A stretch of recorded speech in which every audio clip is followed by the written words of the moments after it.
Welcome back. Now, the South African President Cyril Ramaphosa has announced plans to deploy the army to help tackle the organised crime and has called it the most immediate threat faced by the country. Making the announcement in his State of the Nation address, Ramaphosa vowed to ramp up the crackdown on criminal syndicates through enhanced technology, sharper intelligence and also some integrated law enforcement.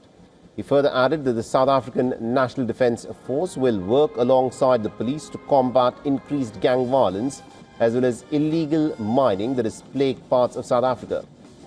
Further, an additional 5,500 police officers will be recruited this year and gun laws will be tightened to support government operations. We cannot fight organised criminals by treading softly. We must act with zero tolerance and bring the full force of the law to bear. And I'd like this message to be clear. There will be no impunity for acts of criminality and corruption. Ramaphosa's remarks have come amidst a chronic security crisis with armed groups continuing to destabilize the region.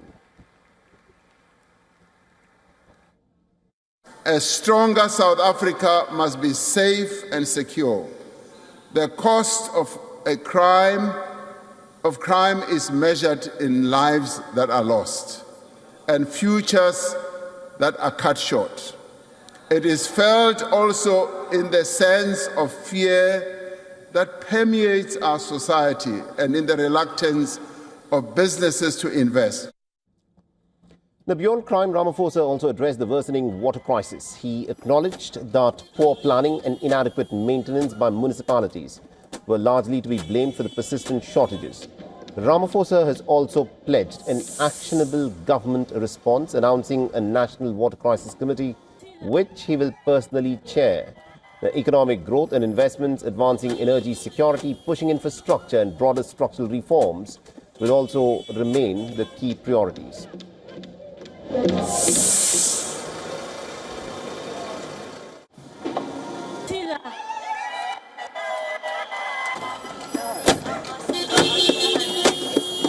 stronger South Africa is safe and secure. To address the challenges effectively, we will not hesitate to use the powers that are enshrined in our Constitution and in the Water Services Act to intervene in municipalities where necessary. National government cannot stand by and believe that local government will be able to solve the problem which they are not able to solve.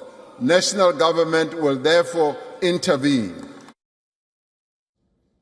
And our correspondent Calden Ong, who has been tracking the story very closely for us and has sent us this report from Johannesburg in South Africa. Listen in.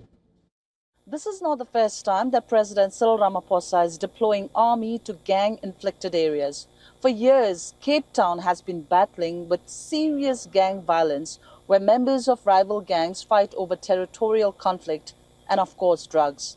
Many a times, innocent lives, especially children, they die in cross-firing.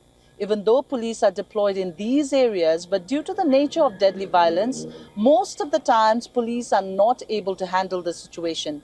Most feel that deploying army is not a permanent solution because gang violence in places like Westbury and Cape Flats is rooted in poverty, unemployment, drug economies, weak policing and social breakdown. Soldiers can suppress violence temporarily, but they cannot fix these structural drivers. This is Calden Ong from Johannesburg, South Africa for WION World is One.